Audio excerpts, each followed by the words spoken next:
Amós, capítulo de número 7, e Isaías. Isaías no capítulo de número 29.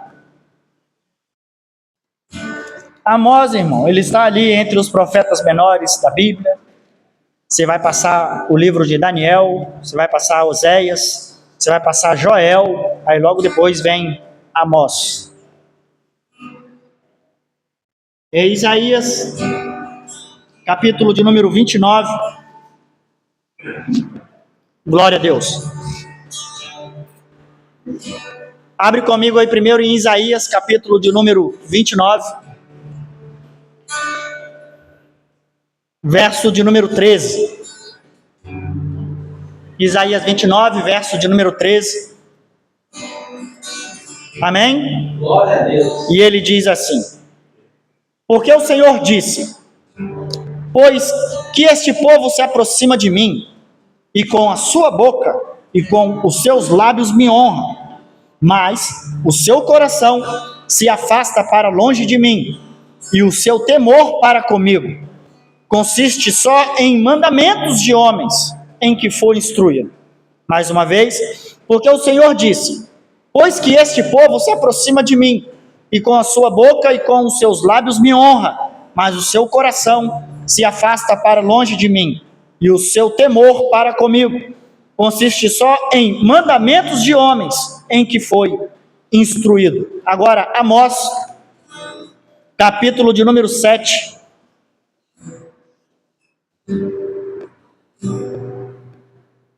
Amós, capítulo de número 7, verso de número 10.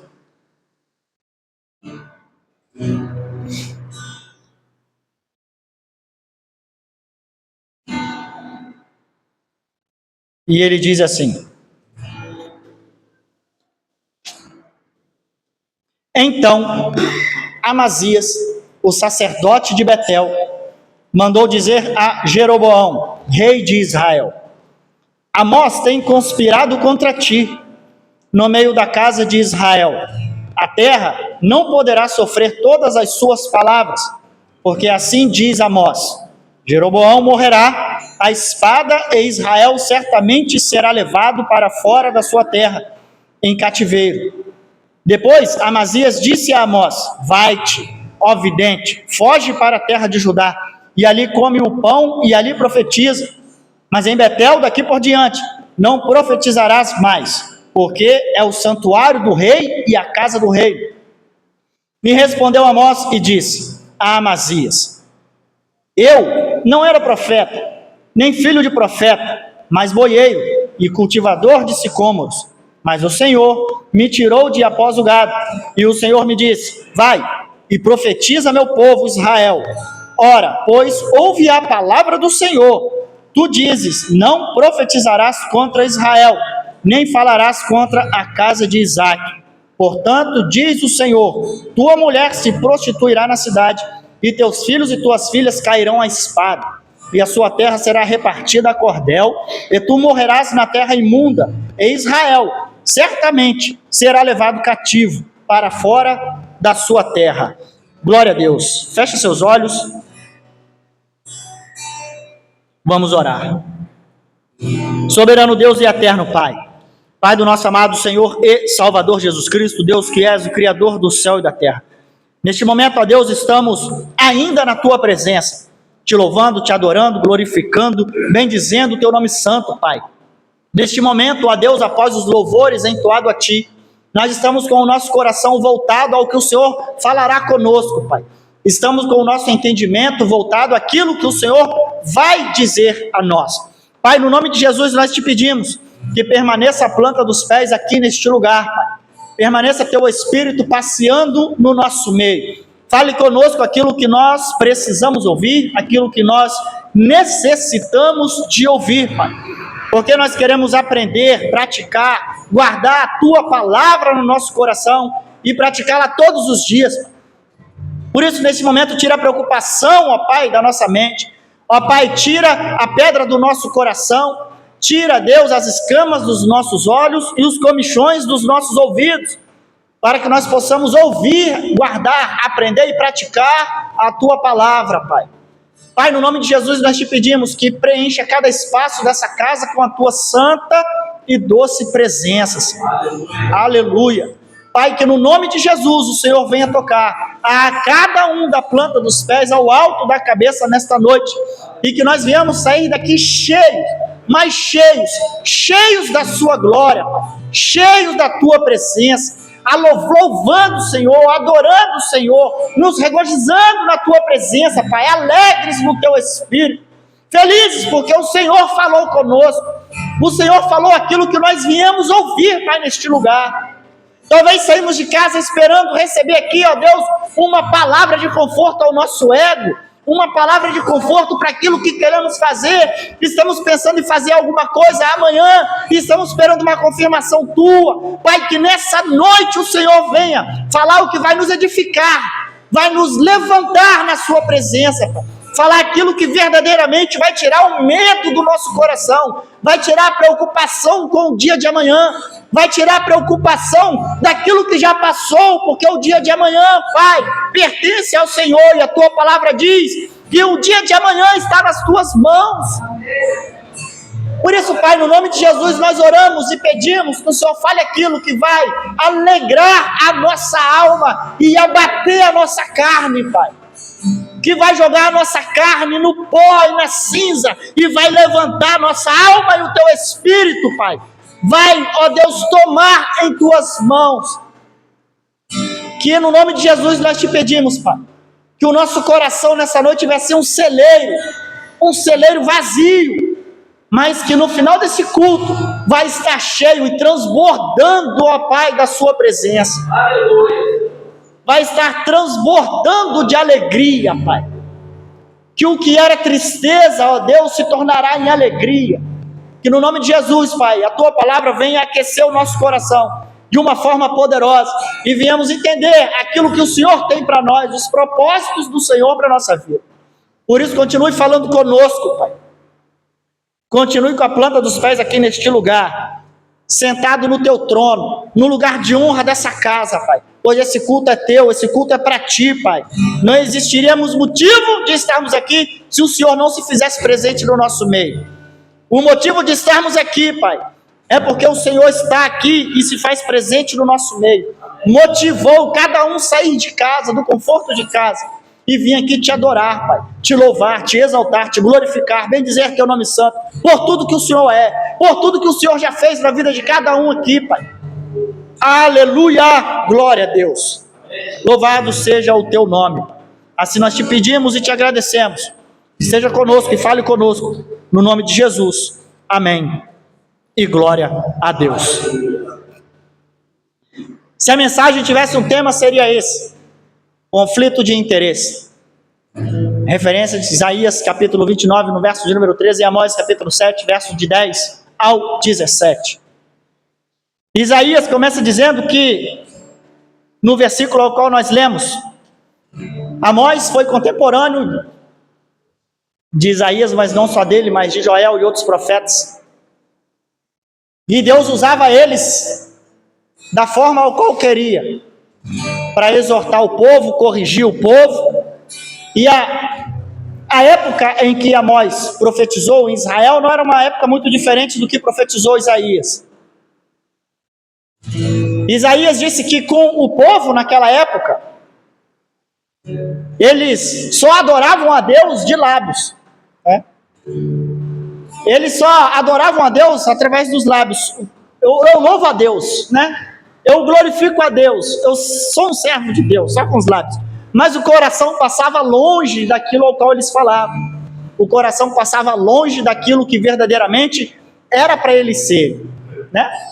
Porque a boca fala aquilo que o coração está cheio. Se a boca fala aquilo que o coração está cheio, era para eles estarem falando aquilo que realmente tinha no coração, que servia a Deus, eles adoravam a Deus, né? Mas Isaías diz ao contrário, que com os lábios eles me louvam, me adoram, mas o coração está longe de mim. E não diferente do que Amós disse, e profetizou também Israel, mas Talvez uma diferença da época de Amós para Isaías é que quando Amós começou a profetizar, Amós não era um profeta. O livro do profeta Amós é muito curtinho, eu até convido os irmãos a lerem. Ele não era profeta, ele cuidava de bois, ele cuidava da terra, plantava sicômoros, era um agricultor. E Deus chamou ele e disse: vai e profetiza para o meu povo. E ele mesmo, não sendo de uma linhagem de profeta, não passando por escolas de profeta, que na época existia uma escola de profeta, ele não fazia parte de uma escola de profeta, mas foi chamado entre ali os cultivadores, entre os boieiros, como ele mesmo diz, né, aqueles que cuidavam de bois, para profetizar numa época ao qual Israel estava numa situação financeira muito boa. Na época do rei Jeroboão em Israel, foi logo depois da divisão que dividiram Judá e Israel, Reino do Norte e Reino do Sul, ele conseguiu colocar entre alianças e terras ao qual ele conquistou, deixar Israel numa situação financeira muito boa. Então o povo estava abastado de muitas coisas, não passavam necessidade. O povo não tinha mais que orar porque estava com fome, não tinha que orar mais para mandar chuva, não tinha que buscar mais as necessidades deles para Deus suprir, porque eles tinham o que precisavam. Israel estava passando uma situação muito boa financeiramente, através do que Jeroboão II conseguiu fazer. Então Deus envia um homem, um profeta, para profetizar contra Israel sobre as coisas que o próprio povo estava fazendo contra o próprio povo.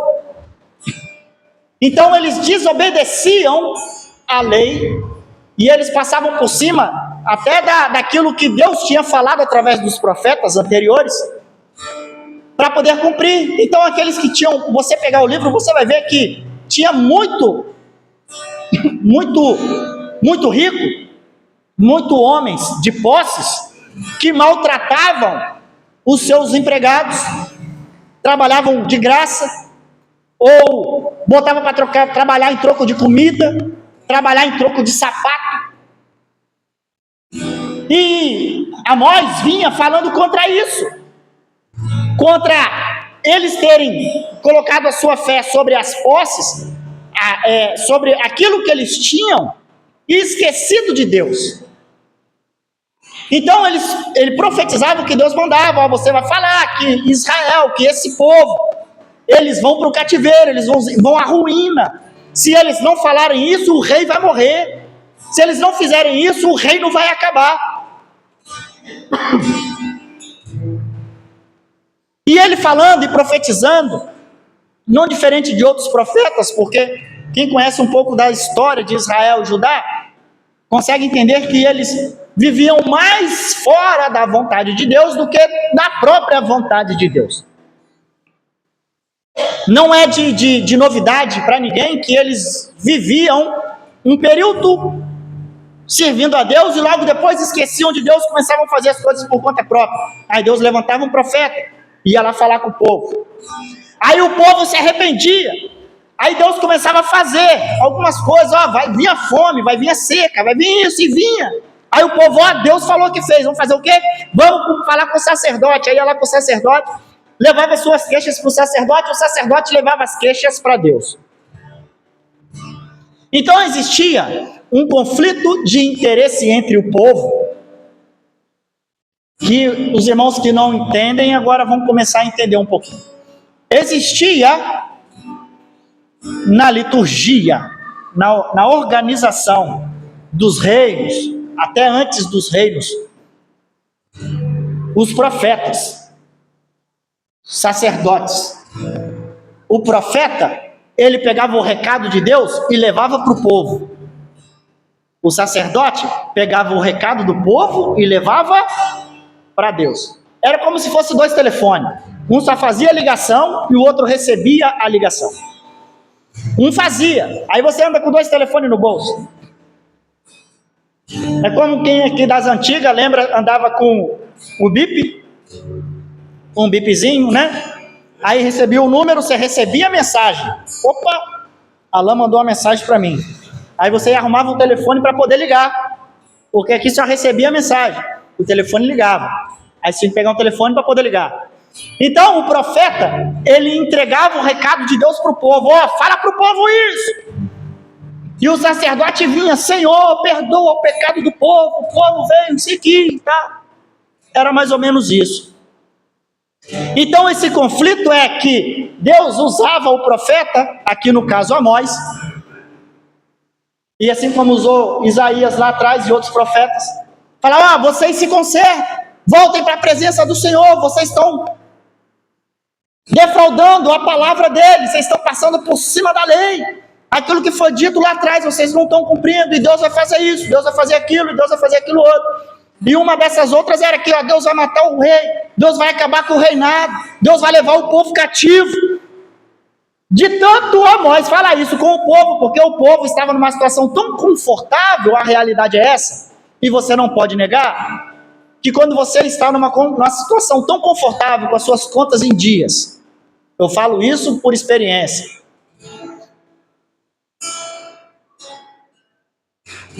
quando você está com as suas contas em dia, né?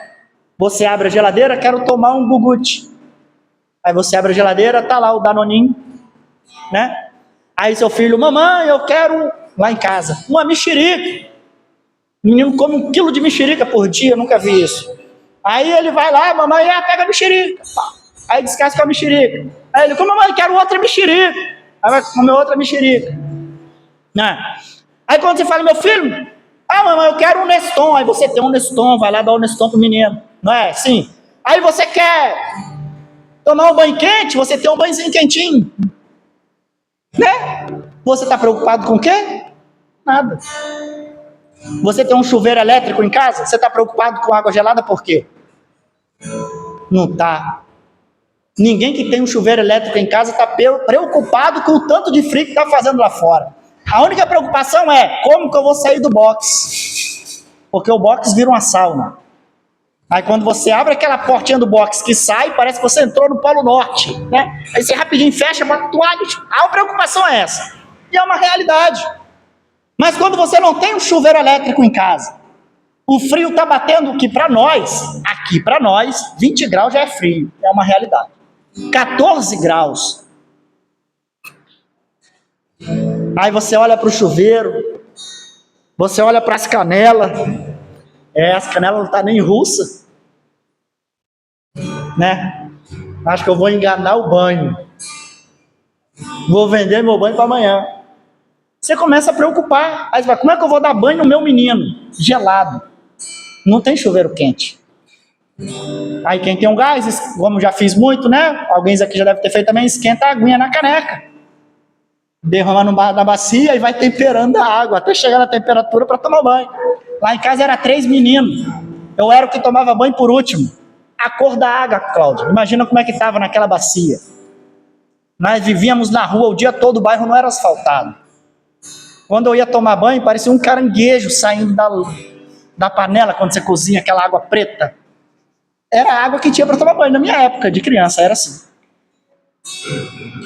Aí eu falo para você: que preocupação você vai ter se na sua casa tem tudo isso? Água elétrica, chuveiro elétrico, se na sua casa está com a panela cheia, se o seu gás está bonitinho, se você tem a roupinha para o inverno, se você está tudo tranquilo.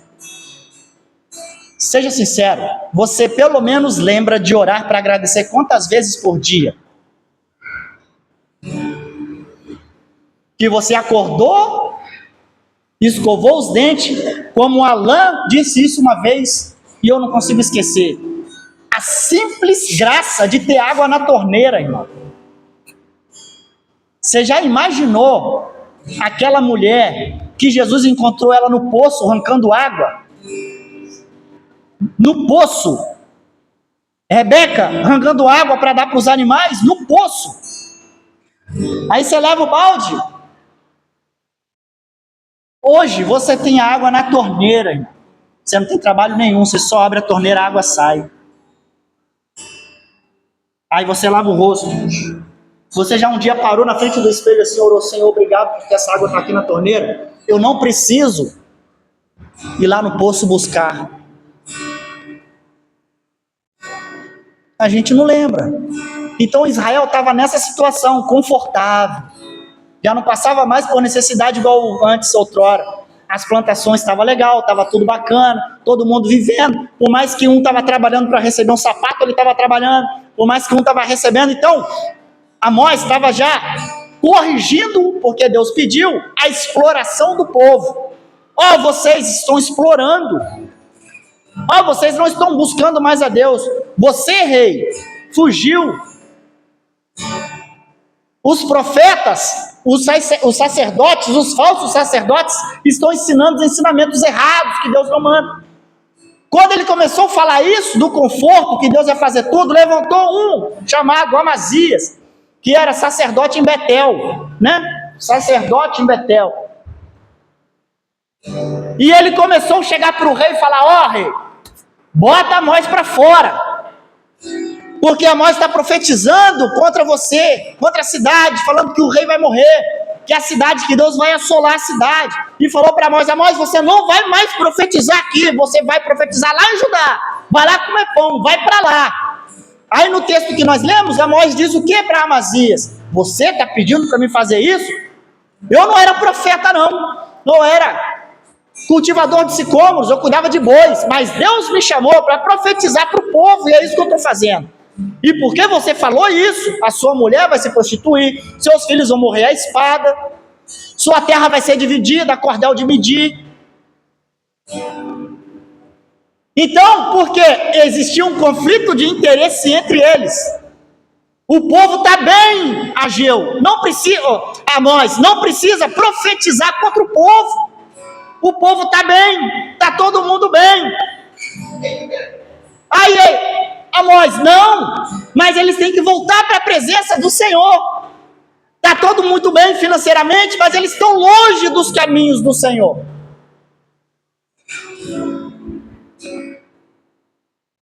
Então, lá em Isaías, quando ele diz que com os lábios me louvam, os lábios me adoram, mas estão longe, com o coração longe. Às vezes assim somos nós nos nossos dias atuais, né?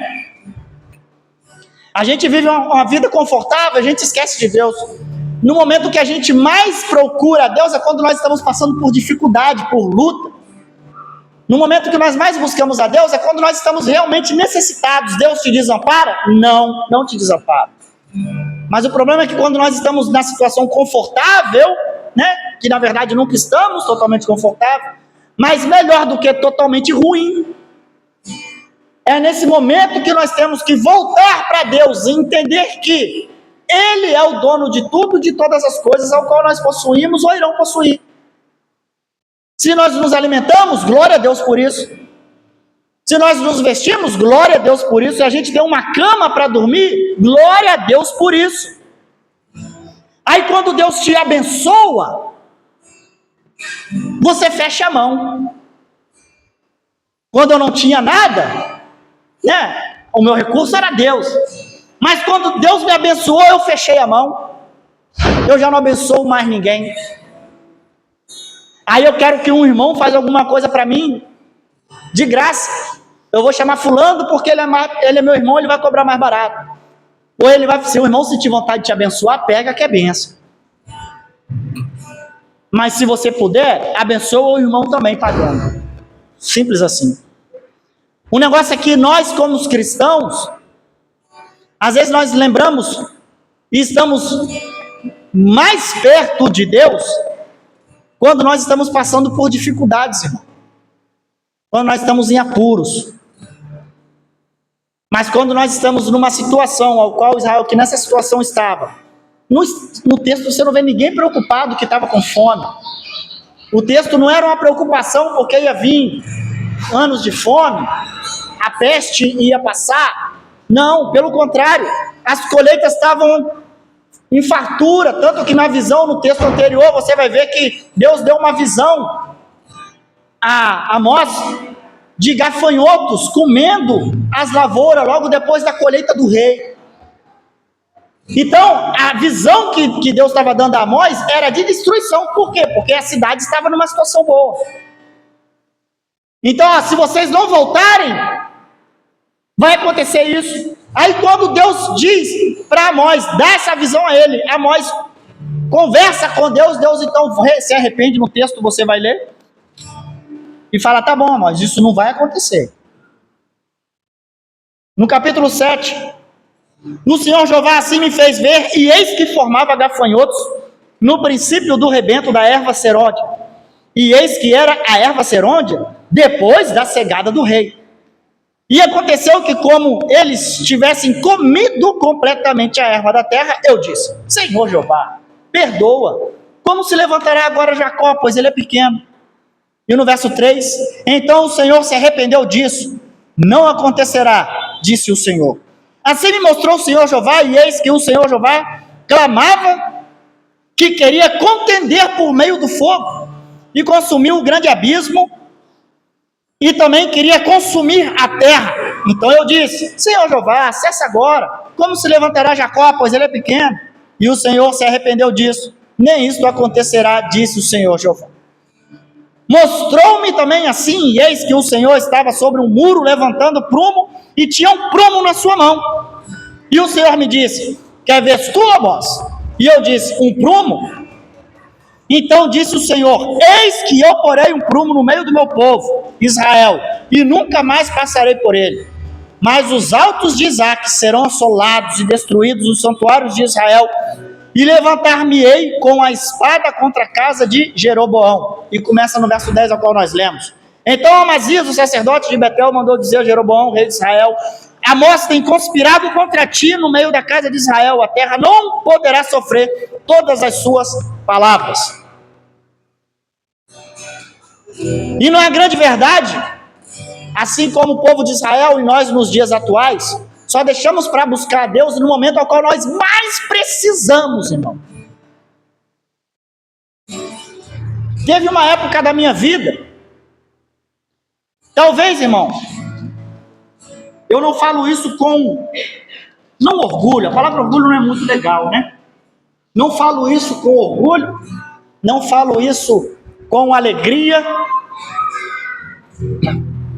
mas eu lembro que nos primórdios de quando eu me converti, que eu, se eu não me engano, foi logo depois que eu fui levantado a diácono.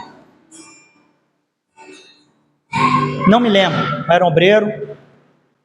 E um pregador que eu vi uma época, há muito tempo atrás, ele falou assim numa pregação, eu não consegui esquecer.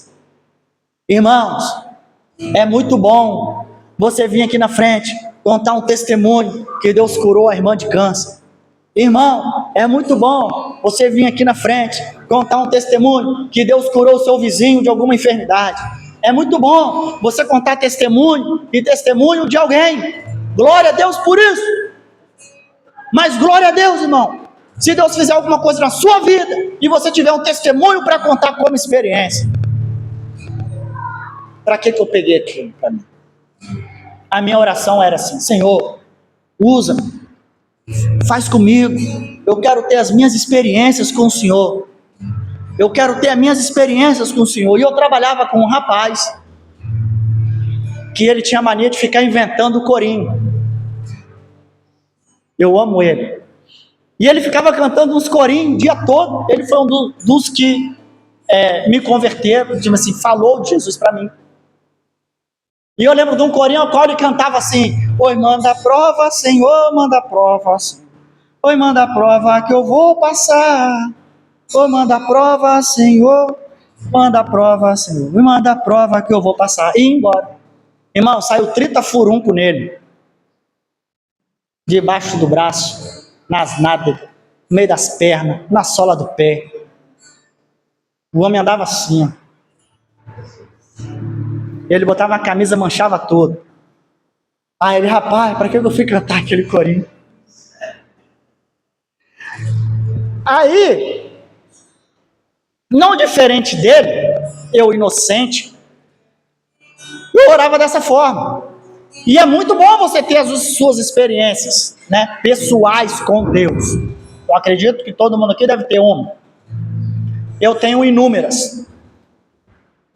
E eu vou confesso que umas hoje dá até uma história para rir. mas outra, se eu contar, até quem estiver passando lá fora chora. Porque você aprende no osso o que é servir a Deus de verdade. Servir a Deus no conforto da sua casa é muito bom. Servir a Deus com tudo sobrando dentro de casa é muito bom. Você olhar na geladeira e você comer o que você quiser, a hora que você quiser, é muito bom. Você olhar no saldo da conta e olhar, nossa, está muito bom, eu fico uns meses tranquilo. Servir a Deus assim é muito bom e é maravilhoso, e eu oro para que todos venham servir a Deus desta forma. Mas é doído você servir a Deus e beber água para dormir. É doído você um dia dormir e acordar urinando sangue sem saber porquê. Não conseguir dormir de tanta dor que você sente nas costas. É difícil às vezes você dormir com tantas outras experiências. Com luz cortada, com faltando tanto de coisa dentro de casa, e você, firmão ali no culto, com um sorriso até aqui. E só Deus sabe o que passa no seu coração. É difícil servir a Deus quando você precisa carregar um cubo. Esse cubo ainda existe lá, um cubo da Fender. Ele dá 2 desse aqui, ó. E esses dias, tem um rapaz que hoje ele trabalha, Geociano, mundialmente conhecido como Dodô. Ele vai ver esse vídeo. Hoje ele trabalha ali num restaurante muito conhecido na cidade. É um meu amigo, servimos a Deus junto por um tempo. E esses dias nós estávamos conversando. Esses dias agora mesmo nós estávamos conversando. Nós tínhamos acabado de montar um grupo de louvor. E nós recebíamos muito convite para tocar lá no bairro Bela Vista, lá no São Gabriel. Já viemos até aqui em Jabaraí. E ninguém tinha carro, irmão. Como que nós levávamos as coisas? Nas costas. Saíamos de casa às 5:30 da tarde. Ia revezando um cubo desse do Adalberto até no Soteco. Levando guitarra, baixo e um cabeçote desse que dá 2 desse aí. Porque as igrejinhas lá não tinham nem microfone direito, minha irmã Cláudia. E eles falavam, a gente queria que você viesse tocar aqui na festividade, mas a igreja não tem nada. E lá em casa, para quem conhece, sabe que tinha um estúdiozinho debaixo de casa, a gente tinha muita coisa lá. Eu falei, não, fala com eles que a gente leva. Aí Dudu, leva, nós leva, varão. Vambora, bora. Só tinha maluco, e aí eu, ele, mais uns 3. Nós voltávamos de lá, porque depois sabe que louvor e nessas igrejinhas acaba 10 horas. Irmão. As músicas, o culto acaba 10 horas, 10:30. Se deixar, vai até de madrugada. Aí acabava, a gente ficava ainda lá comendo aquele cachorro-quente padrão que tinha nas cantinas, cachorro-quente com aqueles refrigerantes laranja que você... E a gente ficava lá conversando e tal, aí acabava todo mundo indo embora, vambora. Chegávamos em casa meia-noite e pouco, 1h. Feliz da vida. Feliz da vida. Íamos fazer culto por aí afora. Isso são só parte de uns testemunhos, irmão, do que é você servir a Deus. E você vai orando para Deus e mandar as suas experiências, para poder você ter experiências para contar. E eu falo isso para todo mundo, minha irmã Tati, para todo mundo. Pode vir o homem mais inteligente do planeta. Se existir alienígena, o alienígena mais inteligente do universo, conversar comigo, falando que Deus não existe. Ele pode falar para mim o que ele quiser, me comprovar fazendo cálculo matemático. Nada vai tirar do meu coração que Deus existe. Por causa da experiência que você teve com Deus pessoal. Aquilo que você pensava que só você sabe que Deus revelou lá para você. Aquilo que você sabe que só Deus podia fazer e Ele fez para você. Isso não tira isso, nada tira isso de você. Nada. Aí um belo dia eu comecei a orar, Senhor, eu preciso de um carrinho para fazer a sua obra. Irmão, não tinha R$1. Trabalhava na Conduto, não tinha R$1. Eu lembro que o salário era R$460, alguma coisa assim. Meu irmão me rachava na hora extra. Quando eu ia passar lá para receber R$700 de salário, caraca, quase dobrei. O que é R$700 hoje? Nada. Quase que eu dobrei o salário, trabalhava 24 horas, irmão. Aí eu falo, se eu preciso de um carrinho, aí alguém um dia pega e fala assim no culto, Deus está ouvindo a sua oração. Aí um belo dia, eu já contei essa história por diversas e inúmeras vezes, mas parece que aconteceu comigo ontem. E eu sempre tive a mania de sentar atrás assim, tipo o Eduardo está ali. Sempre tive esse hábito meu, de estar na porta. Mesmo quando eu não era obreiro, não era nada na igreja, eu sempre tive esse hábito de ficar ali na porta. Sempre tive esse hábito. E um belo dia, uma irmã ministrando, pregando assim, falou, meu irmão Giliardi, meu diácono, Deus está ouvindo a sua oração, e Ele manda te mostrar isso aqui, ó. Eu já contei isso diversas vezes, os irmãos estão lembrando. Você está vendo aqui na minha mão? Aí eu fiz lá atrás, não, porque ela só estava com a mão vazia, balançando. Ela falou, você está vendo? Eu falei, não. Ela falou, você não está vendo? Essa aqui, ó, é a chave do seu carro que Deus está te dando. Segura ele aí. Aí eu fiz assim, fingi que peguei, botei no bolso. Amém. Vou entrar na onda, né? Sendo bem sincero com vocês, falei, vou entrar na onda. Peguei. Botei no bolso. Fui embora. Foi num domingo. Aí no outro domingo, eu cheguei na igreja com o carro. Era um golzinho, os irmãos aqui ainda lembram, alguém já ainda pegou ele. Era um golzinho prata, igual eu tinha falado quando eu tinha tirado a habilitação. Eu tirei a habilitação, acho que foi em 2002, não lembro. E eu fiz a habilitação no Gol. Falei, caraca, esse carro é massa, velho, eu quero um carrinho igualzinho esse. Aí eu falei assim, eu quero um carrinho prata. Um golzinho, assim, assim, assim. Aí tinha um monte, assim, quando eu passei, assim, igual desenho animado, o filme, quando fica um monte de refletor em cima dele, assim, acende, eu falei, olha, cara. Fui lá, comprei o carrinho. Mas aí você acha que acabou? Não. O carro para na porta de casa, meia-noite chega alguém, meu irmão, preciso levar alguém no hospital, você pode levar? Posso, irmão, agora. Aí você acaba de chegar, outro, irmão, preciso disso, vamos embora. Irmão, vou fazer um culto lá em Samambaia, não tem carro para ninguém levar. Eu falei, quem vai? Vai mais 5 pessoas. Eu falei, comigo 6, nem um ônibus, né? Eu falei, vamos embora, a gente passa com tartaruga ali, dá para ir. Bora. Bora. E o carro, às vezes, estava na reserva, irmão. Não vai dar para chegar. Vai, chega, irmão. Nós empurra no meio do caminho, nós vamos. E vai embora. Quem me conhece, sabe. Principalmente se tivesse alguém aqui daquela época, ia confirmar isso para vocês. A luta, irmão, ela vem. Mas sabe por quê? Porque está te preparando para algo muito maior do que você está hoje, na sua situação atual. Aí um belo dia, e isso foi, não vou contar todas as histórias. Um belo dia, já contei isso também, o pastor Silas, os irmãos que conheceram sabem que ele é um grande homem de Deus.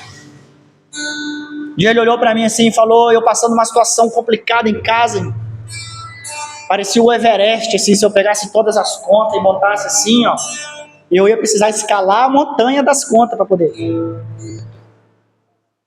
Aí um dia ele olha para mim assim e fala, pastor Giliardi,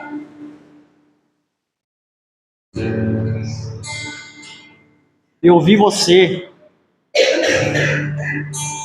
com uma camisa, o nome da sua empresa, rodando vários estados do Brasil. Não sei como isso vai acontecer, mas eu vi. E Deus manda falar para você ficar preparado. É porque ele tinha uma barba desse tamanho aqui, né? Eu amém. E eu, ruim de serviço, irmão, quem é empresário sabe. É igual aquele meme do Instagram, hoje tem, amanhã não tem, hoje está sobrando, amanhã está faltando, assim, vai embora.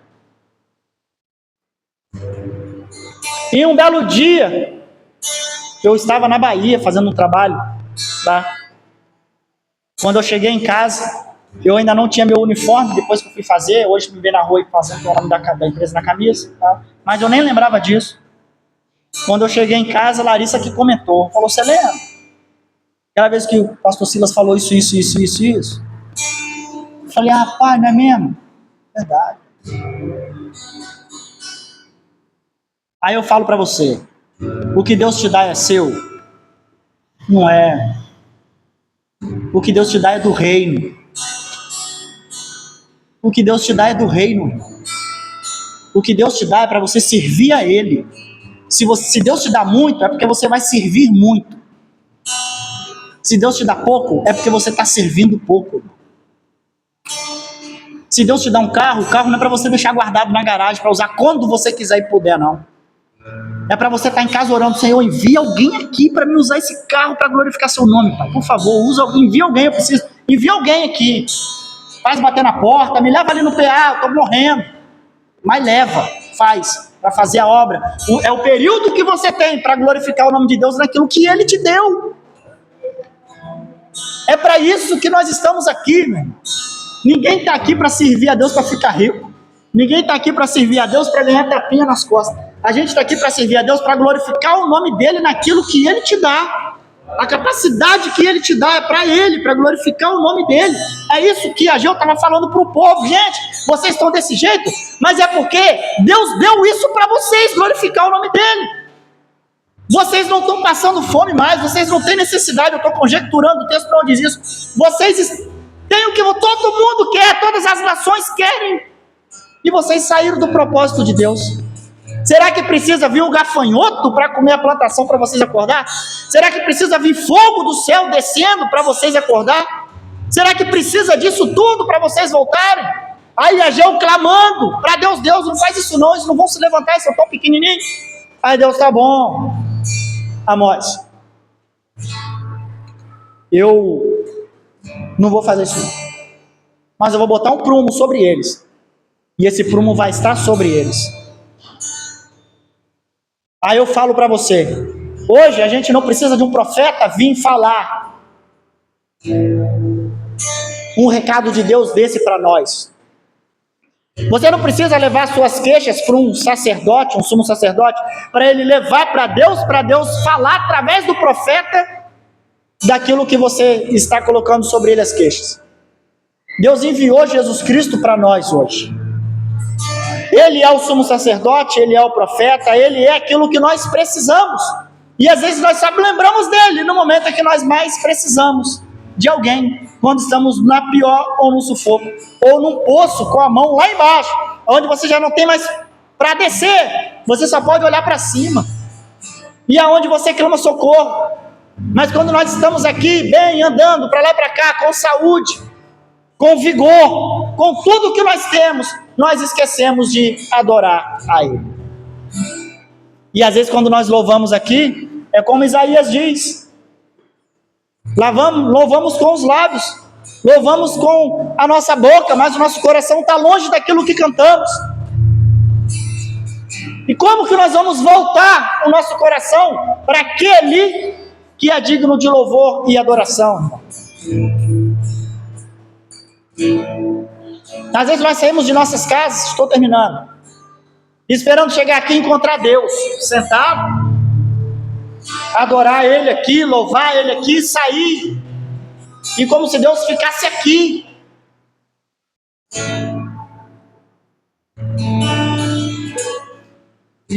Deus, Ele se manifesta através de quem?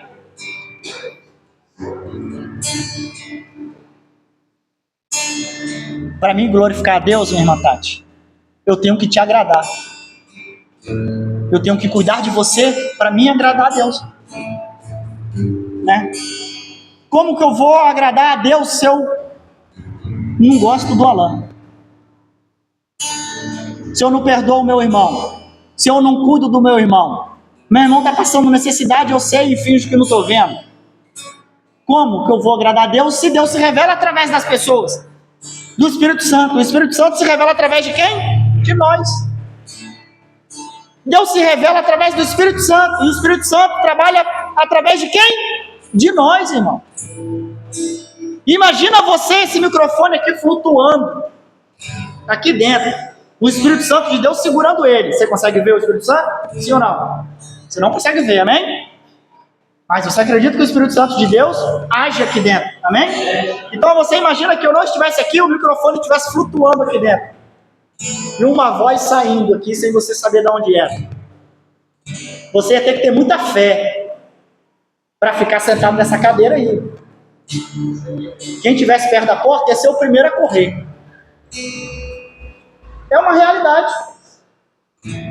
É uma realidade. Então, para o Espírito Santo se manifestar aqui, ele precisa de quem? De nós. Porque eu sou morada do Espírito Santo. Você é morada do Espírito Santo. Todo mundo aqui é morada do Espírito Santo. Então, se eu quero servir a Deus, eu tenho que servir o próximo. Na época aqui de Amós, eles não estavam servindo uns aos outros. Quem tinha mais, queria muito mais. E sugava aquele que não tinha. O pouco que o que tinha, ainda, o outro sugava mais ainda. Então o que tinha mais, usurpava daquele que não tinha. Você vai trabalhar, mas eu vou te dar um prato de comida só, não vou pagar seu salário. Você vai trabalhar para mim, eu vou te dar um par de sapato. Não vou te dar seu salário, se você quiser trabalhar para mim. Então Amós estava cobrando aqui justamente o que a lei já tinha dito, o que Moisés já havia dito. Então nós temos que amar o nosso próximo como a nós mesmos, né? Amar a Deus sobre todas as coisas, o novo mandamento que Jesus nos deu. Mas às vezes a gente ama a Deus sobre todas as coisas e a gente ama nós como nós mesmos. A gente não ama o nosso próximo. Então nós temos que voltar a ser igreja. Nós temos que voltar às origens, a servir uns aos outros. Amar uns aos outros, é isso que mantém uma igreja viva, é isso que mantém uma igreja feliz, é isso que mantém uma igreja unida, é servir um ao outro. Não é só cantar, aí pular, aí, ou falar, ou dizer por aí, ou escrever, andar na camisa, não, é servir um ao outro verdadeiramente. É você ligar para uma pessoa, você sentiu falta dela, ligar para ela, falar: minha irmã, estou preocupado com você, o que eu posso fazer? Meu irmão, está te faltando alguma coisa, o que eu posso fazer por você? Meu irmão, você está precisando de alguma coisa, eu vou aí te ajudar. É isso, é servir um ao outro. A gente se envolve nos dias a dias, a gente se envolve nos afazeres do dia a dia, na correria do dia a dia, e a gente não tem tempo nem para servir quem está dentro de casa, quem dirá um ao outro fora. Porque a gente se envolve com nós mesmos. O tempo que tem, a gente gasta com nós mesmos. A gente gasta com a gente. Então que a gente possa entender verdadeiramente esse conflito de interesse. Como que eu posso servir a Deus se eu não sirvo ao meu irmão? Como que eu posso servir a Deus se a minha carne quer uma coisa e o meu espírito quer outra? Como que eu posso servir a Deus? Estamos puxando em lados opostos. Um quer puxar para um lado, outro quer puxar para o outro. E resumindo, ninguém anda para lugar nenhum. Se nós estivermos alinhados no mesmo pensamento, servir a Cristo, servir uns aos outros, amar uns aos outros, a igreja avança, a igreja anda, a igreja cresce. Não a igreja família de Cristo, a igreja no contexto geral, a igreja de Cristo nessa terra. Que o servir a Deus, ele possa realmente tocar no seu coração, de uma forma que você possa ficar incomodado de como, Senhor, eu posso te servir mais. Como eu posso te amar mais? Como eu posso querer mais de ti? Pai, me ensina, por favor. Coloca sobre os vossos pés. Quero orar por você e pedir a Deus que realmente a gente venha a entender esse propósito, esse início. E, se possível, recomeçar do dia de hoje. Recomeçar. Recomeçar. A gente pode querer uma coisa nossa, um ego nosso, uma vontade nossa, mas o que vai imperar na nossa vida sempre vai ser a vontade de Deus. Então eu quero orar por você. Te convido a vir aqui na frente. Nós vamos estar orando para esse recomeço, se possível. Entender verdadeiramente que o nosso interesse tem que ser o interesse de Cristo. tem que ser essa adoração ao Senhor. Tem que entender que a nossa vida pertence a Ele, o nosso corpo pertence a Ele. O que você tem pertence a Ele. O fôlego que você tem pertence a Ele.